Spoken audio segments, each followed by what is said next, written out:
नमस्कार दोस्तों, इतिहास गवाह है में आपका स्वागत है।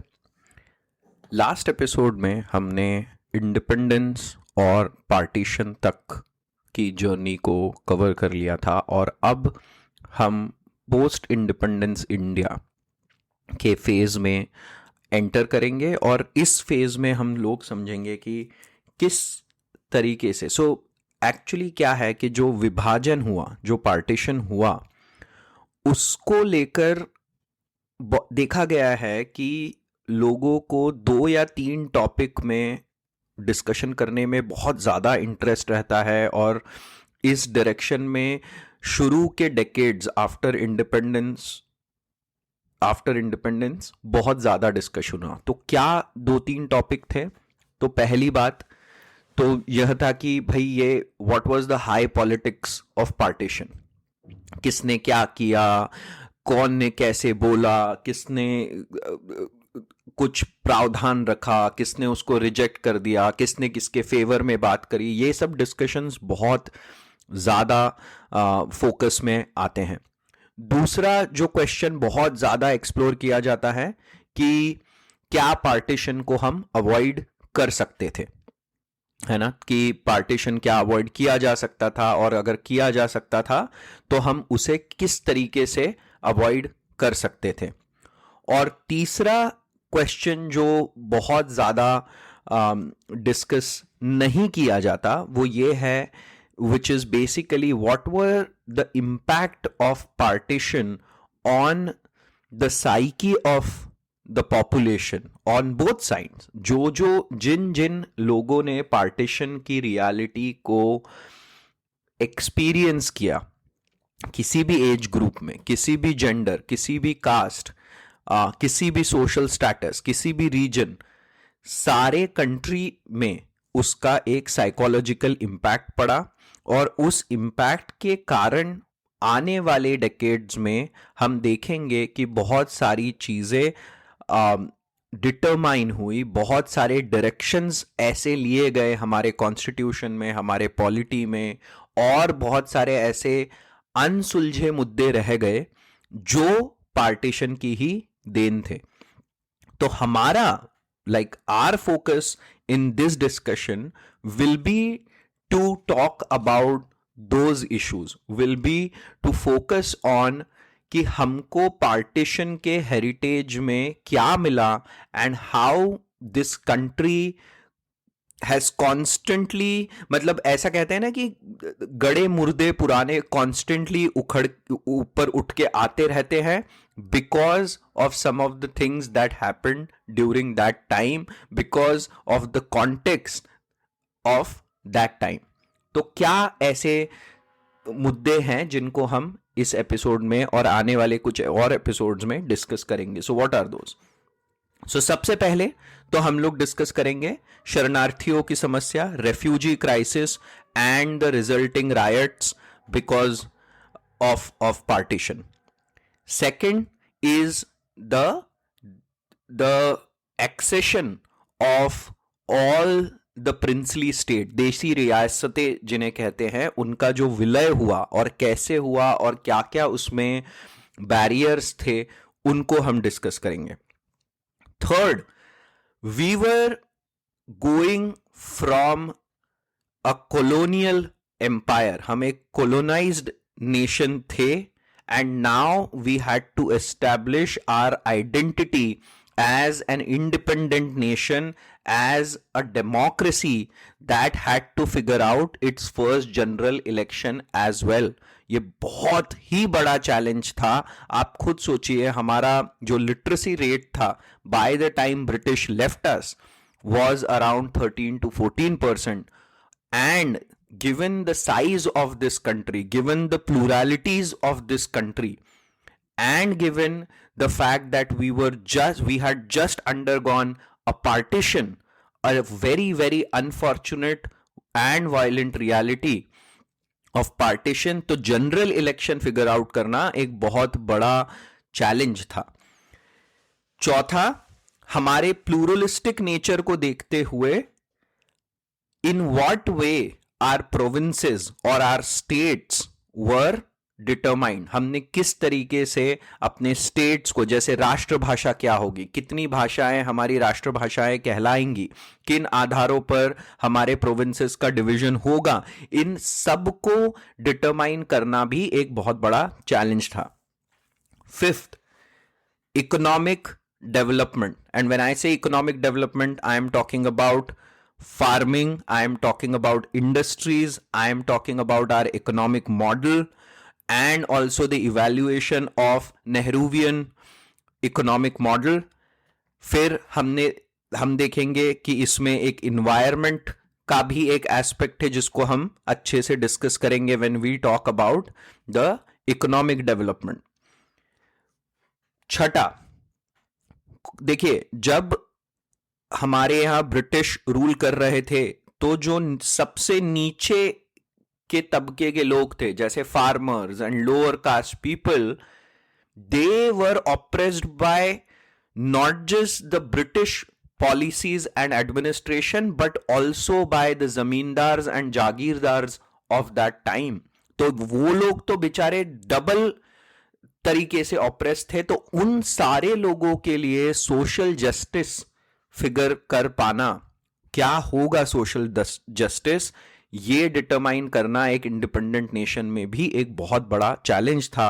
And finally are external and foreign policy, हम लोग किससे अलाइंड होंगे, किससे नहीं अलाइंड होंगे, हम किस तरीके से ऐसे एक वर्ल्ड में अपना आइडेंटिटी फॉर्म करेंगे which was बिसेट by cold war and which clearly had which was clearly bipolar by the end of world war 2। तो ये सारे सातों सेक्शंस में और सातों जो मेन पॉइंट्स हैं, इनको हम एक एक करके डिस्कस करेंगे इस एपिसोड में और आने वाले कुछ एपिसोड में। So let's go to the first one, which is the problem of refugees and the resulting riots. Actually, the problem of the riots because of partition and the resulting refugee crisis. तो देखिए, जब Mountbatten plan को लाया गया था, उस plan में ऐसा कुछ नहीं था कि एक्सचेंज ऑफ पॉपुलेशन होगा और इधर से लोग उधर जाएंगे, ऐसा कुछ भी नहीं था। बट लोग घबरा गए जैसे ही लोगों को यह पता चला कि there would be a nation that would be created solely based on religion.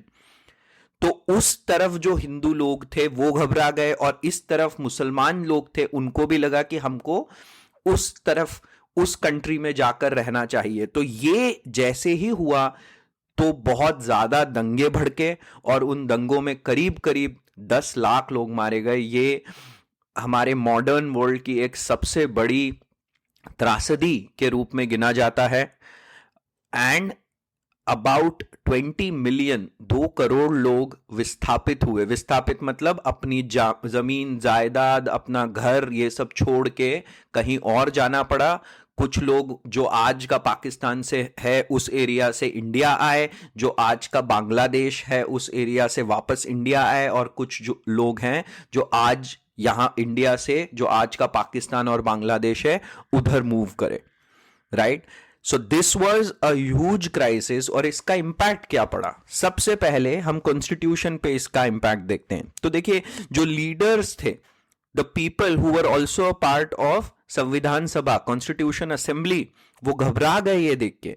So initially they were thinking about India as a federation. Federation का अर्थ क्या होता है कि अलग अलग स्टेट्स के पास जो स्टेट्स होते हैं, जैसे यूनाइटेड स्टेट्स ऑफ अमेरिका एक फेडरेशन है, और फेडरेशन में स्टेट्स और सेंटर के बीच में जो पावर बैलेंस होता है वो काफी कुछ इस तरीके से होता है कि स्टेट्स बहुत सारे डिसीजंस अपने मन से ले सकते हैं, और ऑलमोस्ट ऐसे अज्यूम किया जाता है कि स्टेट उनकी अपनी मर्जी से यूनियन के साथ में है। तो ये एक फेडरेशन का आइडिया हुआ। तो इंडिया को specifically instead of federation union कहा गया।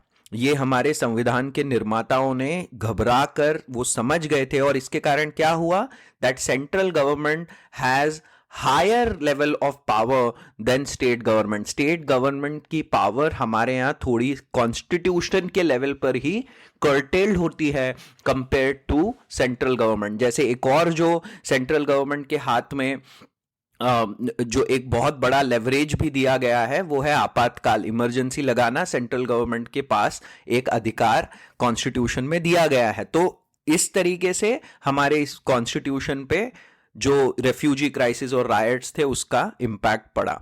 दूसरा, आप कुछ भी कहिए, ये जो पार्टीशन था इसके कारण, जैसे हमने समझा, जो कम्युनलिज्म वाली भावना थी वो एकदम निचले स्तर तक, जन सामान्य तक पहुंच गई थी।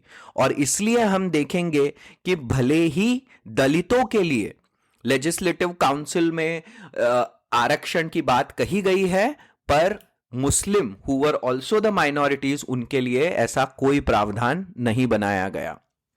Third thing, on similar line, Urdu as a language initially lost its status. एक समय पे अगर आप देखेंगे तो खड़ी बोली, और देखिए उर्दू क्या है, उर्दू हिंदी में ही फारसी की कुछ अच्छी खासी वोकैबलरी जब आप इंसर्ट करते हैं तो आपको उर्दू लैंग्वेज मिल जाएगी। स्क्रिप्ट भी सेम ही है, लैंग्वेज का डेवलपमेंट भी इसी मतलब इंडिया में ही हुआ है। Lucknow, Hyderabad, some parts of north India, यहीं से ही ये लैंग्वेज डेवलप हुई है। बट जैसे ही पाकिस्तान और भारत का विभाजन हुआ, लोगों के मन में बात ये कर गई कि Urdu is more like a language of Pakistan instead of India. तो जो पहली एक लिस्ट थी उसमें जो 14 लैंग्वेजेस थी उसमें भी उर्दू को स्थान नहीं मिला। एंड देन कॉन्स्टिट्यूशन में ही हम देखेंगे, और ये मुद्दे तो अभी भी आप लोगों ने भी बहुत इसकी अवेयरनेस अभी रिसेंट के सालों में जनरेट हुई होगी, जो आपके सिटीजनशिप से रिलेटेड मुद्दे हैं, नागरिकता से रिलेटेड मुद्दे हैं, ये हमें हमारी हेरिटेज में ही मिल गए। क्योंकि जो ये citizenship, basically CAA and NRC है ना, ये दो जो मुद्दे हैं ये हमें पार्टीशन के बाद ही यहां इन मुद्दों का बहुत ज्यादा मतलब ये बहुत सेंटर फोकस में आए, प्लस बहुत सारी बातें इनके बारे में अनरिजॉल्व रही। सो आप देखेंगे कि इस तरीके से जो रेफ्यूजी क्राइसिस था, जो रायट्स हुए जो पार्टीशन के बाद, उनका हमारे कॉन्स्टिट्यूशन पे इस तरीके का इंपैक्ट आया। इंटरनल पॉलिसी, इंटरनली हम पे क्या इंपैक्ट पड़ा, एक परमानेंट लेवल का डिस्ट्रेस जो हम सबको कभी ना कभी किसी ना किसी तरीके से फील हुआ होगा, या हमने उसको देखा होगा अपने आसपास। एक permanent distress between Hindus and Muslim which was then later continuously exploited by communalist elements, by politicians in the coming decades after independence। ये एक permanent distress सा develop हो गया between Hindus and Muslims in India। And फिर इसका foreign policy पे क्या impact आया? सबसे बड़ा इंपैक्ट अगर आप देखेंगे तो एक न्यूक्लियर आर्म रेस जो होती है वो शुरू हो गई। दोनों ही देशों ने अपने अपने सुरक्षा के चलते न्यूक्लियर आर्म्स रेस में पार्टिसिपेट करा। दूसरा जो ये था कि इसमें साउथ ईस्ट एशिया का बैलेंस ऑफ पावर पूरी तरीके से डगमगा गया आफ्टर पार्टीशन। और इसलिए आप देखेंगे जो सार्क है, south Asian association for regional cooperation, जो 1985 में बना था, वो कुछ खास सक्सेसफुल नहीं हो पाया बिकॉज इंडिया पाकिस्तान में हमेशा से ही कुछ ना कुछ तनाव रहा। और जिस तरीके से Pakistan continuously started the militancy, the terrorism, ये जितनी इश्यूज थे उस कारण से सार्क कभी सक्सेसफुल नहीं हो पाया as like a cooperative organisation. And फिर एक परमानेंट रेफ्यूजी क्राइसिस डेवलप हुआ। अगर आप बांग्लादेश इंडिया बॉर्डर पे देखेंगे तो जो चकमा शरणार्थी है, जो रोहिंग्या शरणार्थी है, इनका ये क्राइसिस अभी भी हमने सुना होगा, कुछ सालों पहले फिर से डिस्कशन में था। और ये एक परमानेंट हेरिटेज मिला from partition to Indian to the Indian population, एक तरीके से कह सकते हैं। Now this was the first refugee crisis and the resulting riots और उसका impact. Now we will come to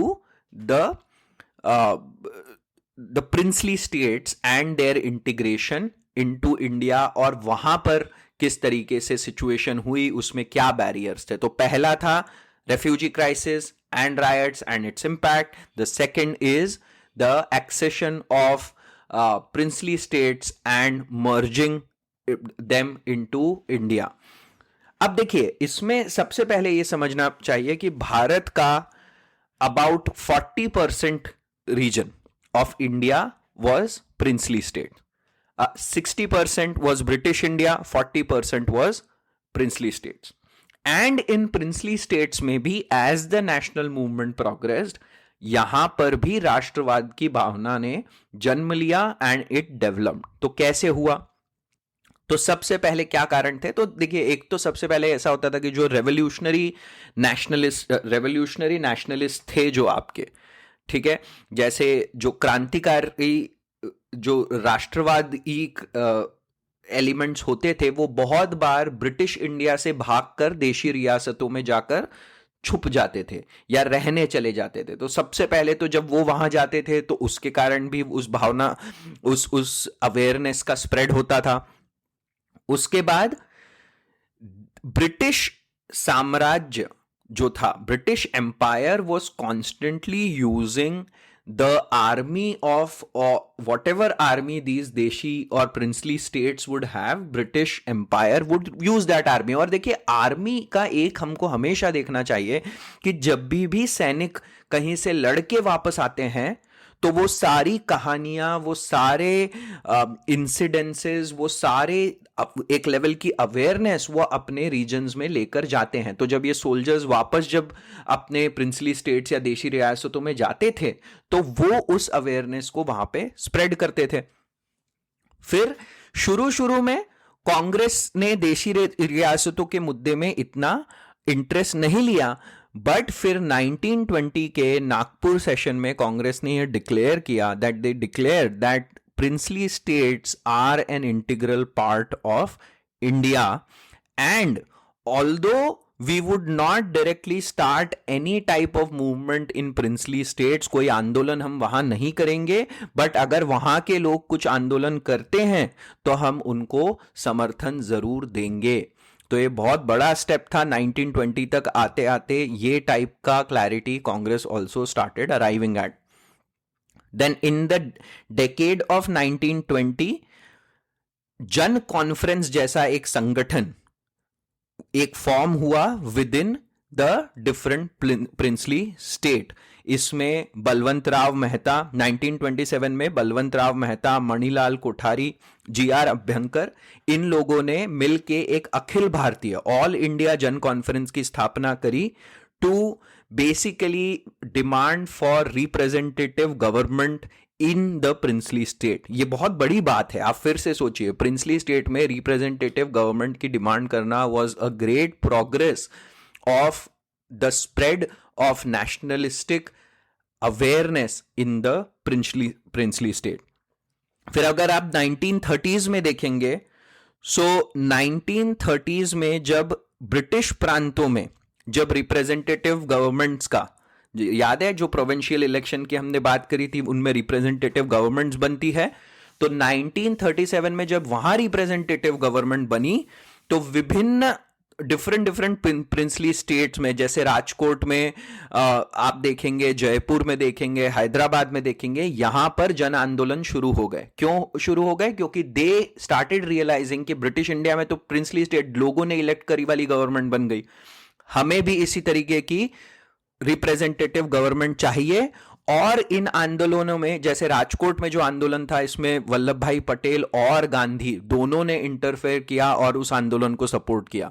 Jaipur में जमनालाल बजाज, जो गांधी के शिष्य कहे जाते हैं, उन्होंने उसमें पार्टिसिपेट किया। हैदराबाद में स्वामी रामतीर्थ, इन्होंने एक आंदोलन को ऑर्गेनाइज किया। तो हम अब देख रहे हैं कि by the time we are in late 1930s, this awareness has properly spread in pretty much all these princely states that they also want a representative government.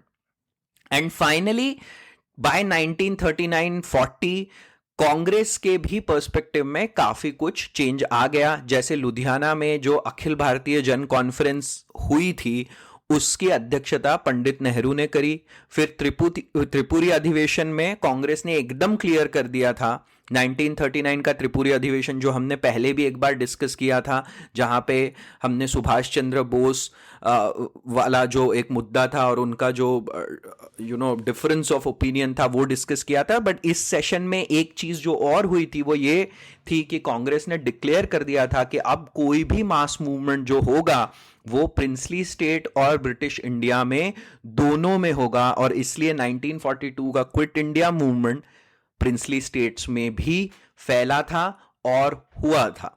तो ये बात, अब ये डेवलपमेंट मैं आपको इसलिए बताना चाहता हूं कि हमें यह समझना बहुत जरूरी है कि it was not one fine morning in 1946 and 1947-48 that Vallabh bhai Patel went and he did a tremendous job of bringing all of these princely states into the Union of India। वो हम जरूर देखेंगे और उनका एक बहुत बड़ा योगदान रहा। बट हमें यह भी समझना चाहिए कि इसमें जो मास मूवमेंट था वो भी बहुत पावरफुल रहा, और इवन वल्लभ भाई पटेल ने भी जब ऐसे जो अनरूली शासक थे, अनरूली शासक मतलब जो एक्सेशन से अग्री नहीं कर रहे थे, उनको भी जन आंदोलन का एक जब जैसे कठोरता से जब कहा गया तो बोला कि भाई अगर आप नहीं करेंगे तो आपकी जनता आपके अगेंस्ट आंदोलन करेगी, और जब वो होगा तो हम आपकी जनता के साथ खड़े रहेंगे। तो ये एक बहुत बड़ा जैसे बैकिंग था सरदार वल्लभ भाई पटेल को, जिससे उनको हेल्प हुआ तो ये सारी देशी रियासतों का विलय करवाने में। तो अब ये बात आगे कैसे बढ़ी?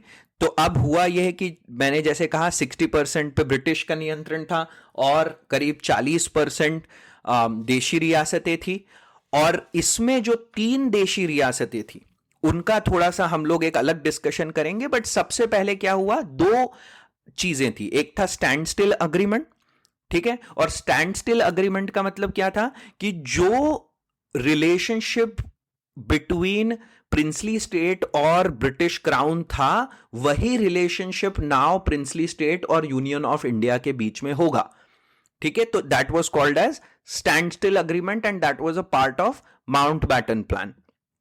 दूसरा क्या था, instrument of accession. Instrument of accession standstill agreement से कहीं कुछ ज्यादा कदम आगे बढ़ के था, और इसका मतलब क्या था कि सारे प्रिंसली स्टेट अपना जो लैंड का एरिया है, लैंड मास है, वो यूनियन ऑफ इंडिया के सुपुर्द कर देंगे, और पूरी सत्ता, इंडिया की पूर्ण सत्ता को स्वीकार करेंगे। बदले में उन्हें एक खास रकम दी जाएगी, प्रिवी पर्स कहते हैं इसे, और प्रिवी पर्स बाद में हमारी कॉन्स्टिट्यूशनल हिस्ट्री में भी इसका एक बहुत बड़ा डिस्कशन है during the time of Indira Gandhi.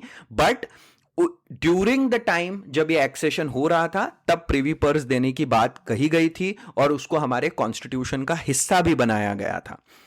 भले ही, और यह भी कहा गया था कि ये जो रूलर्स हैं ये अपनी उपाधियों को बना के रख पाएंगे, अपनी सारी निजी संपत्ति भी अपने पास रख पाएंगे at the time when this instrument of accession was proposed. अब ऑब्वियसली सारी देशी रियासतों का थोड़ा क्या बहुत कुछ लीनिंग स्टैंड स्टिल अग्रीमेंट की तरफ था कि we want to continue the status quo and replace British crown with Indian union. But of course government of India was always compelling them. Sardar Vallabhbhai Patel compelled them to sign the instrument of accession. इसमें अब barriers क्या आए ये थोड़ा समझ लेते हैं।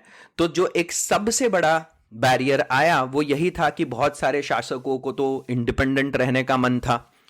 दूसरा ये था कि ब्रिटिश काउंसिलर्स जो थे, है ना, वो इन रूलर्स को भी भड़का रहे थे कि अरे आपको तो अपनी इंडिपेंडेंस देखनी चाहिए। देखिए एक बात आपको बहुत अच्छे से समझनी चाहिए कि sometimes people say like कि we should have let this state be independent and form their own government और ये और वो। बट आपको ये समझना चाहिए कि इस समय तक कोल्ड वॉर शुरू हो चुका था और अमेरिका और सोवियत यूनियन दोनों ही नजरें गड़ा के बैठे हुए थे क्यों? क्योंकि अगर कोई इंडिपेंडेंट स्टेट हुआ तो आप देखिए वहां पे फिर ये लोग शुरू कर देते अपना इंटरफेरेंस करना। मतलब ये हो सकता था कि हमारे जो इंटरनल एरियाज थे उन पे लड़ाइयां हो रही है, उन पे बम गिर रहे हैं, और क्या हम उस स्थिति को झेल पाते, क्या हम इस उस स्थिति में इस तरीके से डेवलप हो पाते? शायद नहीं।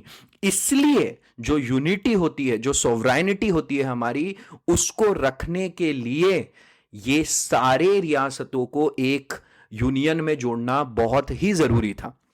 तो ब्रिटिश काउंसिलर, जैसे मैंने कहा, जैसे एक एग्जांपल देता हूं कि त्रावणकोर में रेयर अर्थ डिपॉजिट्स थे थोरियम के, राइट? तो एक नजर शायद उस समय के ब्रिटिश काउंसिलर की इस पे भी थी कि अगर ये त्रावणकोर का जो स्टेट है ये इंडिपेंडेंट रहता है तो हम ये एक्सप्लॉइट कर पाएंगे। तो इस तरीके से ब्रिटिश काउंसिलर जो थे वो भी इन राज्यों के को स्वतंत्र रहने के लिए, इंडिपेंडेंट रहने के लिए कॉन्स्टेंटली भड़का रहे थे। थर्डली, मोहम्मद अली जिन्ना, इन्होंने 18 जुलाई 1947 को एक बहुत ही भड़काऊ भाषण दिया जिसमें इन्होंने अपील करी सारी देशी रियासतों से to fight for their own freedom, और इससे भी उस भावना को कि मत विलय करो भड़काया गया। अच्छा, इसको सपोर्ट करने वाले क्या क्या रीजंस थे? तो सबसे पहला रीजन था मास मूवमेंट। प्रेशर था रूलर्स पे कि अगर हमने विलय नहीं किया तो जनता हमारे अगेंस्ट आंदोलन कर देगी, करेक्ट?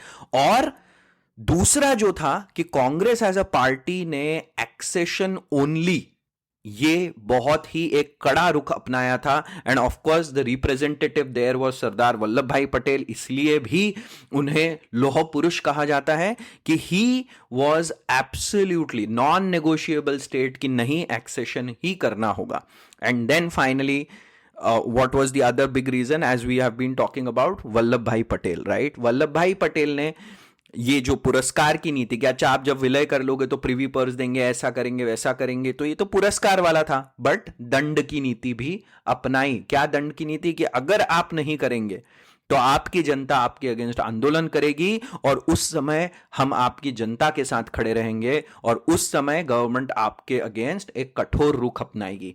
इसके कुछ एग्जाम्पल्स हम अगले एपिसोड में जरूर डिस्कस करेंगे, जैसे जूनागढ़, ट्रावनकोर, कश्मीर और हैदराबाद। ये चार जो प्रिंसली स्टेट थे इनके बारे में थोड़ा सा हम और डिस्कस करेंगे अगले एपिसोड में।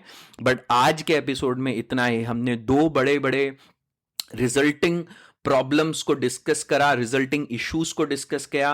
पहला था refugee crisis, riots after partition and its impact on our constitution, on our foreign policy, on the regional balance of power. And then the second part was the accession of princely state, देशी रियासतों का भारत के union में विलय, और उसमें क्या barriers आए, उसमें क्या सपोर्टिंग एलिमेंट्स थे, ये सब हमने आज के एपिसोड में डिस्कस किया। आज के लिए इतना ही। अंटिल नेक्स्ट टाइम, जय हिंद।